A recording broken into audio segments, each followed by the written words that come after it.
Ja, hallo, wir sind wieder da. Weiter geht's mit Elite Dangerous bei unserer Schwarze Löcher Tour. Da haben wir auch direkt vor uns eins, was man natürlich super sehen kann gerade. Aber ich werde jetzt natürlich nicht näher ranfliegen. So, warum? Langweilig. No Vielleicht, risk, no fun. vielleicht macht es ja ein bisschen Verzerreffekt, wenn ich mich im System ein bisschen umdrehe. Aber ich sehe hier nicht mehr irgendwo was. Das hatte bei mir vorhin einen schönen Effekt gegeben beim Wegfliegen. Weil dann quasi der Nebel kurz ranzoomt und dann wieder so weg. Ich gucke gerade mal zum Hauptstern rüber. Nee, da ist überhaupt gerade nichts zu sehen von dem schwarzen Loch.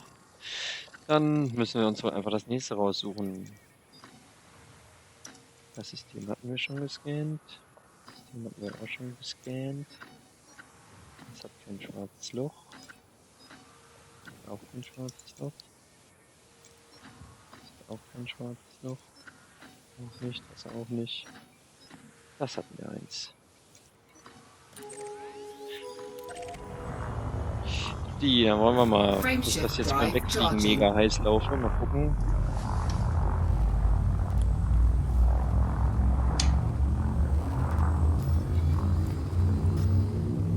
Ne, 54, 57.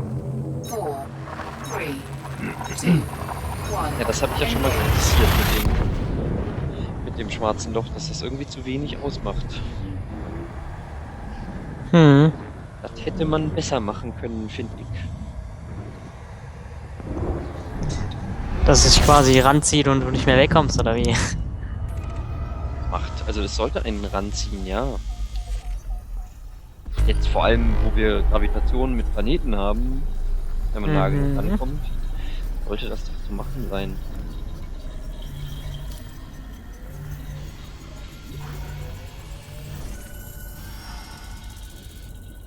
Na? Ah ja, du wolltest ja nochmal auf dem Planeten landen. Ja, hast du wohl Dann, einen? Im nächsten dafür System müsste ich erstmal schon? auf die Systemkarte kommen. Ja, hier sind diverse. Oh, sogar einer mit Ringen. Oh, das wäre doch mal was. Ja, das ist zwar... Ja, machen wir mal. Ich fliege da schon mal hin. Okay, ich bin noch 5500 Lichtsekunden von dem schwarzen Loch hier entfernt. Und danach springe ich dir hinterher. Jo, dann werde ich erstmal hier ein bisschen eben die Sterne scannen. Weil dann kann man das ja auch nochmal mitnehmen. Ich meine, das wird nichts bringen, aber es sieht geil aus, wie die Sterne hier um den Stern kreisen. Mhm. Ansonsten kann ich auch nochmal ein paar Fun Facts über die Sonne verlesen. Ach nein, ich wollte ja passend zur Reise, wollte ich jetzt mal, sofern möglich.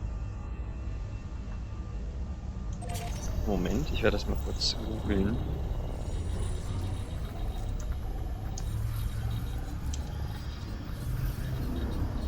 Na, so. Was gibt's denn da anzubieten?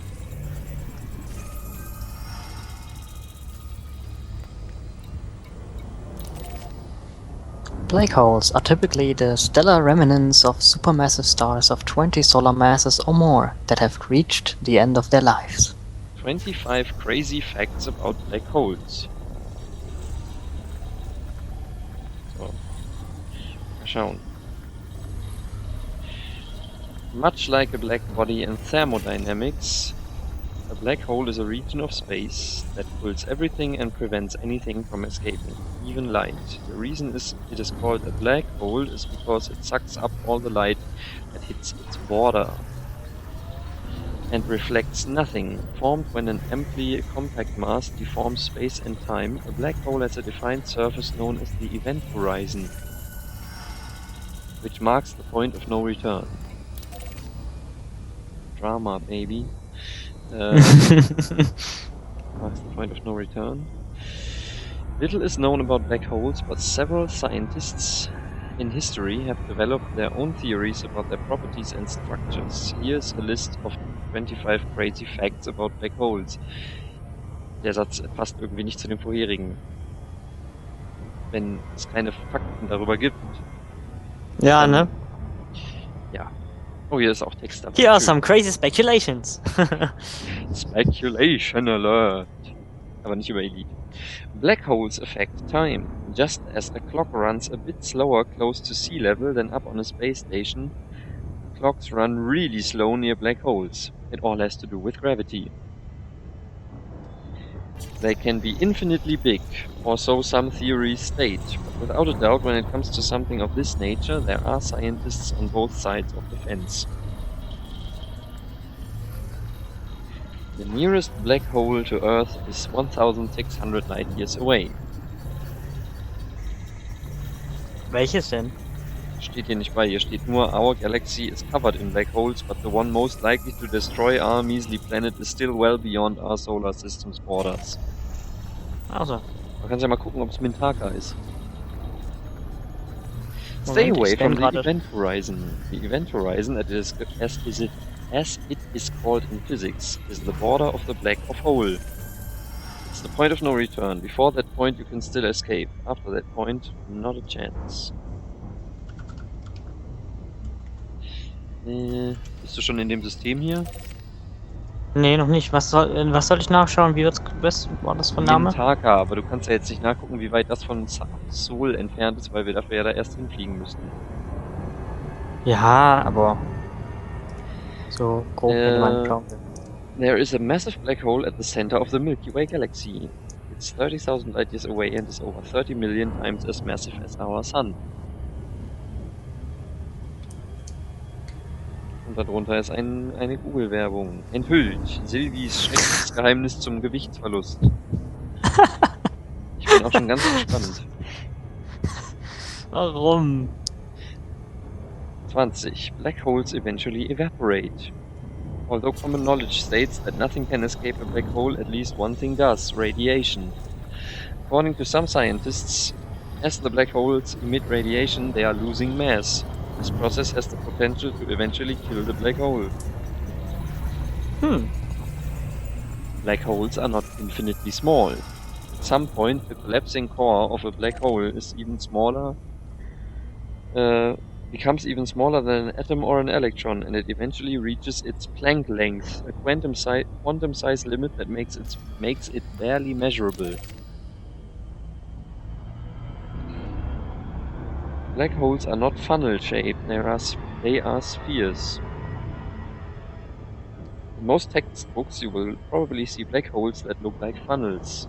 This is because they are being illustrated from the perspective of gravity wells. In reality, they are more likely to be spheres. Black holes spin. When the core of a star collapses, the star rotates faster and faster and becomes smaller and smaller. When it reaches the point where it does not have enough mass to become a black hole, it gets squeezed together to form a neutron star and continues to spin rapidly. The same applies to black holes. Even when the black hole shrinks down to Planck length, it continues to spin rapidly. Schön, das klingt vielversprechend. Things get weird when you get near a black hole. Black holes have the capacity to distort space itself, and as they continue to spin, that distortion gets just as distorted. It's an infinite regression of distortions. Klingt für mich nach Fuck Up Space. Oh, jetzt darf man das auf YouTube sagen? Welchen? Wow. Welchen Planeten hättest du denn jetzt angeflogen? Zeige ich dir gleich, warte. 15. Getting near a black hole can kill you in horrible ways. Yay! Überraschend. Although it seems obvious that a black hole is incompatible with life, most people think they would just get crushed. This isn't necessarily the case. You would most likely get stretched to death, because whatever part of your body reaches the event horizon first will experience significantly more gravity. Ach, witzig. Ach nee, ist er noch gar nicht.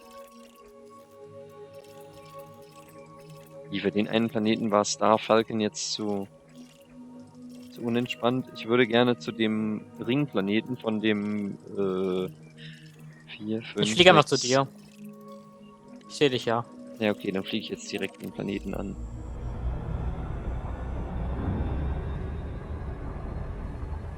Oh, der liegt in eine andere Richtung.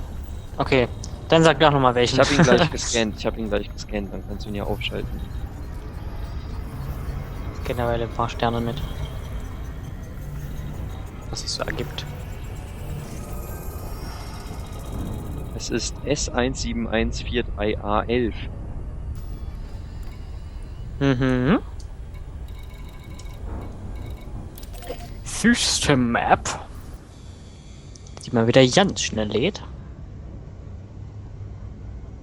Black holes are not always black. Although they are known for their blackness, as we said earlier, they actually do emit electromagnetic radiation. Wenn dann meine Systemkarte endlich offen wäre, würde ich den Planeten anwählen. Black holes Wow, aren't jetzt hat sie's necessarily only destructive. Wieso kann ich dann jetzt A11 nicht anwählen? A11 Müsst ist ihr der den- Stern.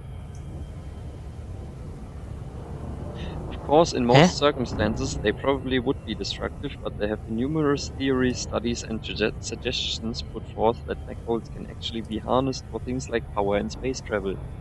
Ach, den Planeten. Gut, alles klar. Black holes can get really big.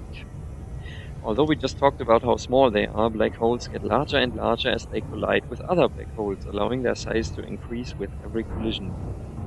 In dem Zusammenhang kann ich nur das wunderbare Spiel Solar 2 empfehlen. Da kann man das selbst machen. Wo kann man schon mal ein schwarzes Loch spielen? In welchem Spiel sonst?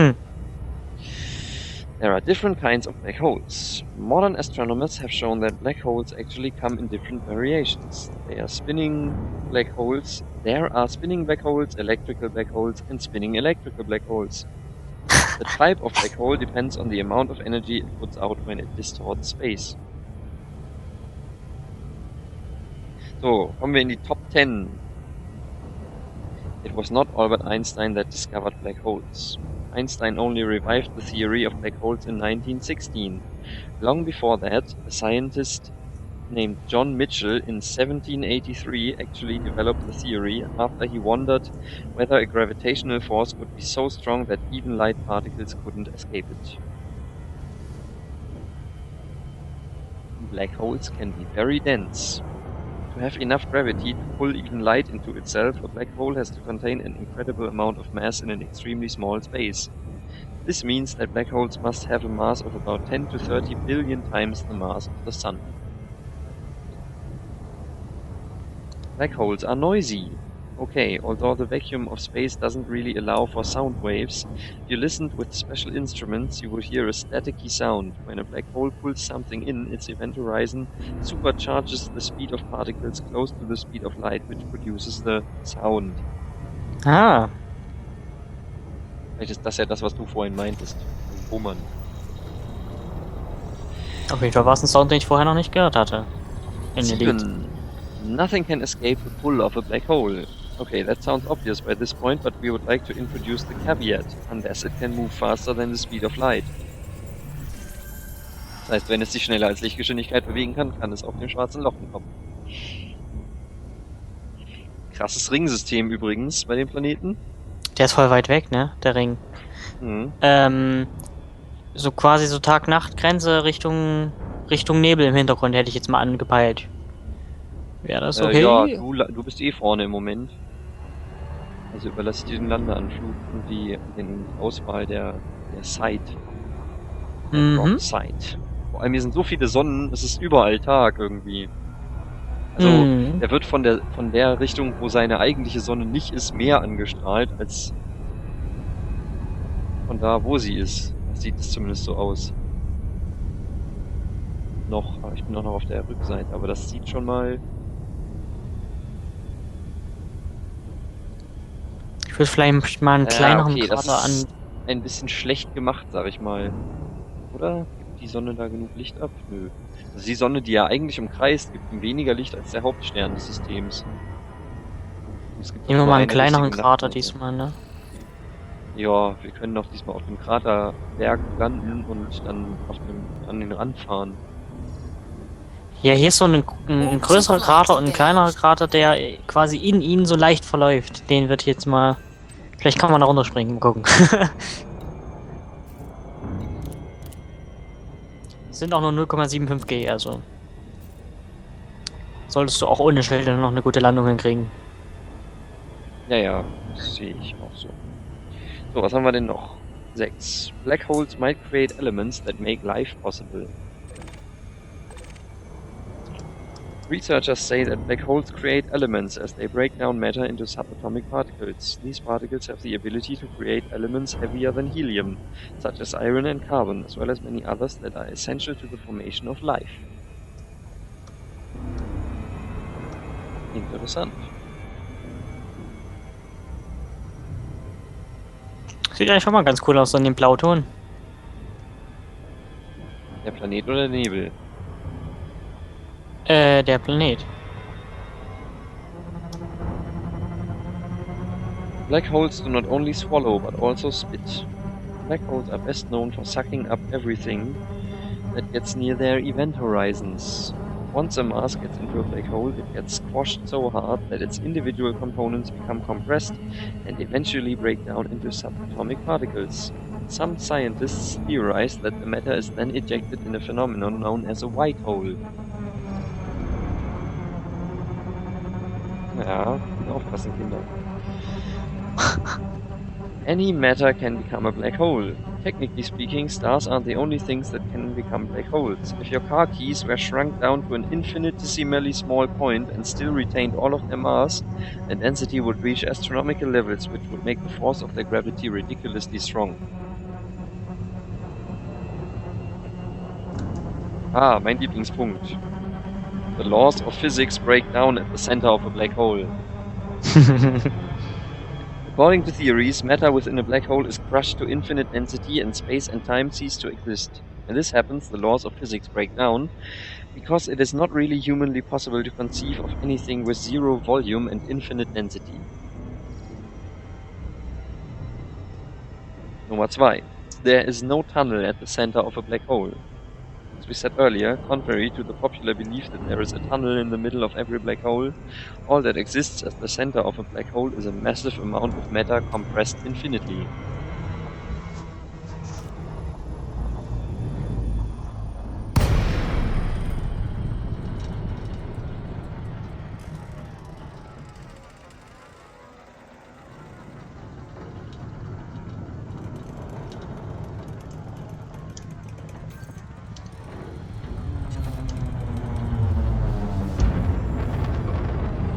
So, da unten bist du.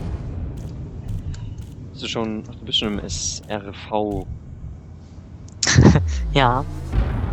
Ein Scarab. So, was haben wir auf Platz 1? Black holes determine the number of stars. According to some scientists, the number of stars in the universe is limited by the number of black holes. This is due to the way they affect gas clouds and element formation within the parts of the universe known to produce new stars. Vielleicht gibt es ja deshalb so viele Sterne. Das würde ja zu dieser Behauptung passen. So, jetzt haben wir 25 tolle Dinge über die Sonne, über schwarze Löcher gelernt. Mehr oder weniger gelernt.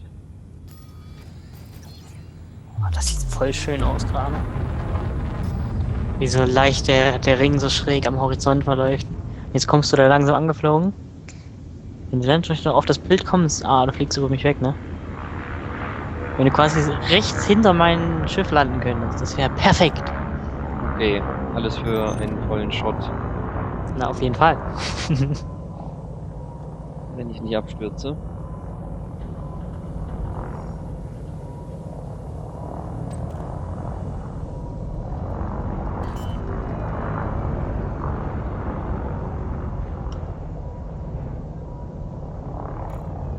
Man merkt doch nicht wirklich den Nebel im Hintergrund hier, ne?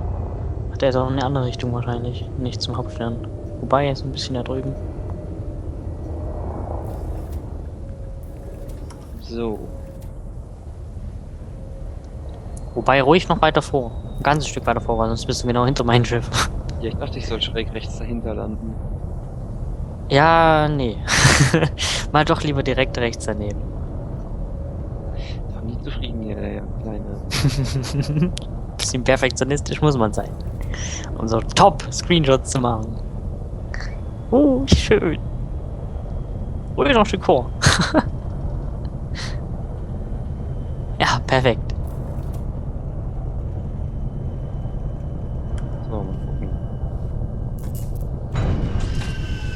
successful. Und ich habe nur 1% Hülle dabei verloren.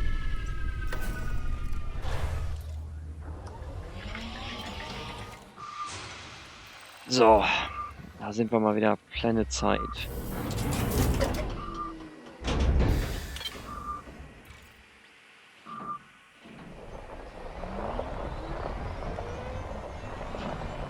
Aber mit dem Ring sieht das schon cool aus. Mhm. So, in die Richtung zum Stern ist echt richtig cool, vor allem, weil ja der Ring nochmal reflektiert an der Stelle, wenn nochmal ein bisschen heller ist. Hm. Das ist ein schöner Ausblick.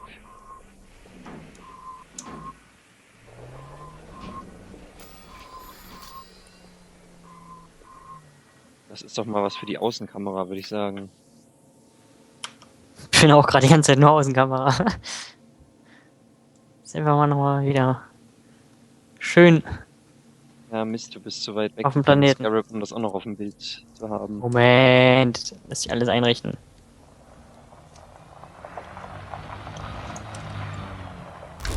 Jo, Ups, gut.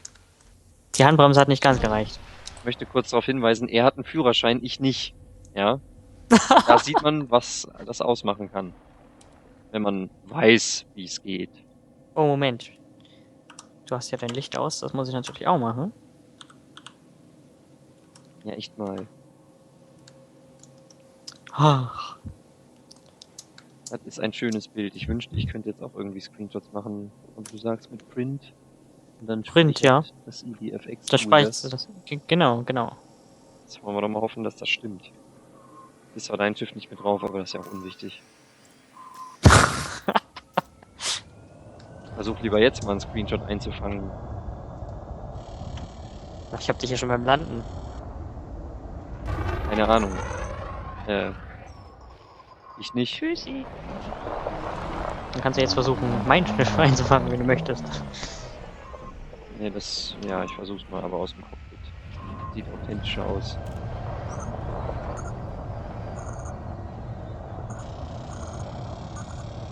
Ich finde es übrigens toll, ich hatte neulich eine Diskussion darüber, was der Computer alles mit dem Schiff beim Landen und Abheben kann, was man selber nie hinkriegen würde.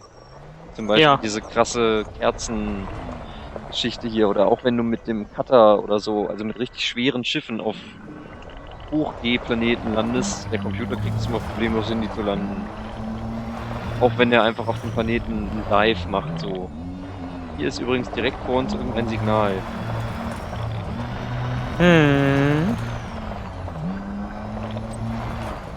Links und rechts, ich nehme das rechte.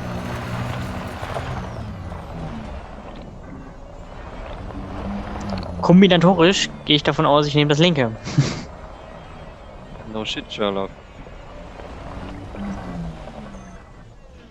bin ich ganz elegant rübergefahren. Was ist denn jetzt? Hä? Ach da. Super. 2500 Lichtjahre gereist. 3000 sogar. Man findet trotzdem die gleichen Elemente.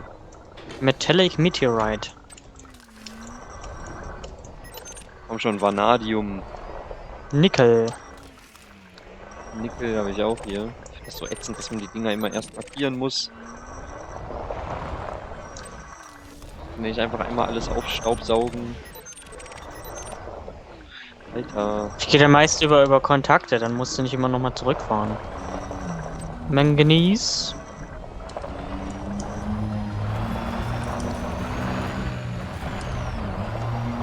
Nee, irgendwie unspannend. Scheint aber nochmal direkt was in der Nähe zu sein. Zweimal vor allem. Oh, da ist das nächste. Metallic Meteorite.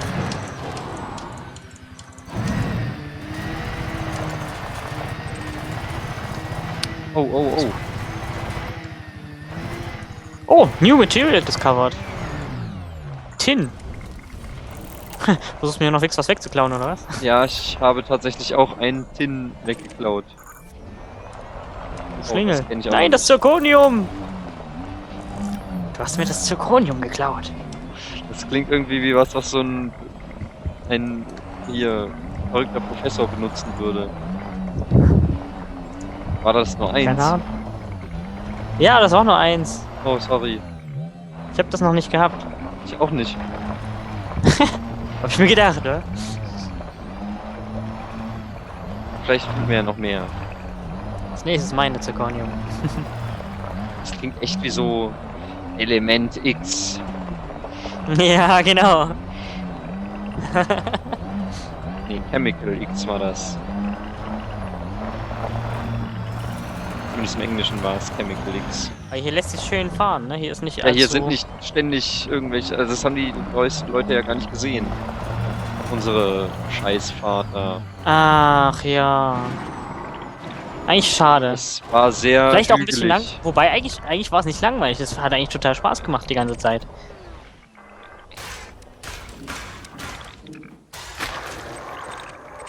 Nickel, was hast du noch? Iron. Wow. Ganz Samen.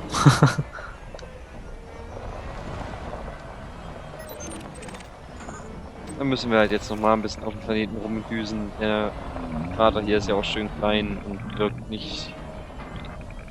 Ist nicht ganz so gigantisch. Ja, da vorne ist noch was. Das ist wieder Bronzite, Chondrite. Oh, da rechts war's. Okay, mittlerweile bin ich vorbei. Da hast du den wahrscheinlich schon. Den Bronzite, Ah, nee. Chondrite. Ja, aber hier ist noch was. Outcrop hier. Okay, Outcrop ist ja meistens nicht so spannend. Nö, nicht so. Manganese, was war noch alles? Molybden. Meine. Ja. Abhaken. Zirconium ist da. Da ist noch ein Zirconium. Ja?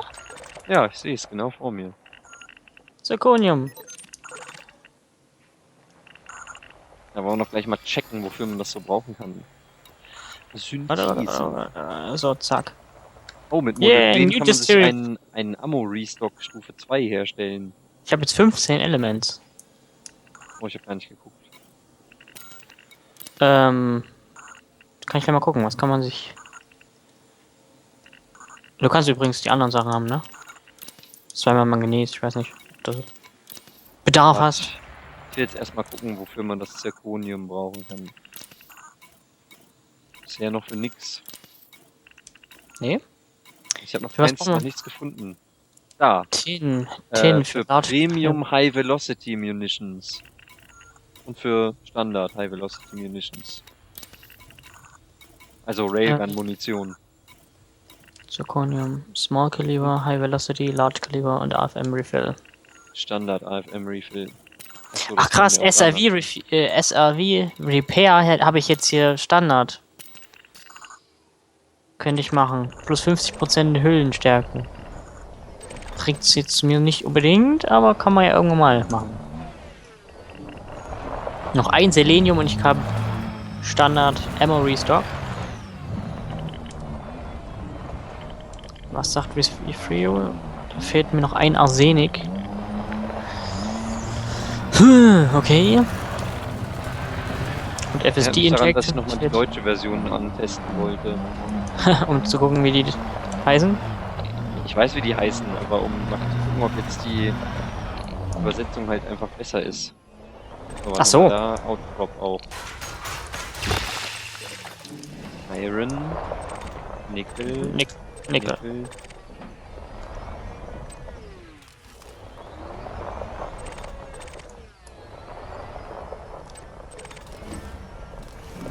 So, jetzt habe ich hier gerade keine Signale mehr. Ich auch nicht. Da oben.